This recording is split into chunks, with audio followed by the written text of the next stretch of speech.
Bonsoir à tous. Feu d'habitation à Dijon. Un incendie a touché un appartement du 3e étage dans le quartier des Grésilles. Cette nuit, 20 habitants ont été évacués en sécurité et les pompiers ont rapidement maîtrisé le sinistre. L'appartement d'une trentaine de mètres carrés a été complètement détruit. Aucune victime n'est à déplorer. L'origine du feu reste inconnue. Après Dijon, Chalon-sur-Saône a également été touché par un incendie. Les faits se sont produits ce matin. Un feu de poubelle a provoqué une importante fumée dans un appartement de la rue Édouard Bénès. Une famille de 7 personnes a dû être évacuée et relogée. Aucune personne n'a nécessité de soins. Les pompiers sont rapidement intervenus pour éviter toute propagation et conseillent de rester prudents avec les déchets brûlants.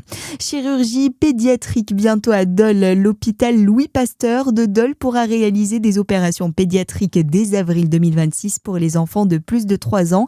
Cette avancée est rendue possible grâce à la coopération avec le CHU Louis Mingeot de Besançon et à l'adaptation du bloc opératoire aux besoins des enfants avec du matériel spécifique et des locaux dédiés. Dans le reste de votre actualité, la journée d'examen du projet de loi de finances se poursuit au Palais Bourbon après avoir adopté des amendements visant à défiscaliser les heures supplémentaires ou encore les pensions alimentaires. Les députés vont débattre quant à la très controversée taxe Zuckman, taxe sur les hauts patrimoines, défendue par la gauche, critiquée par l'extrême droite et la droite. Justement, Xavier Bertrand, président LR de la région Hauts-de-France, a appelé à plus de justice fiscale tout en critiquant ces taxes Zuckman.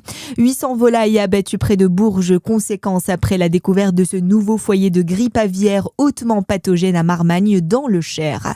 Et puis la Côte d'Or peut être fière qu'Ilan Nemours, licenciée à l'Alliance Dijon Gym, a décroché aujourd'hui la médaille d'argent à la poutre au championnat du monde de gymnastique à Jakarta en Indonésie. Très bonne soirée sur Fréquence Plus.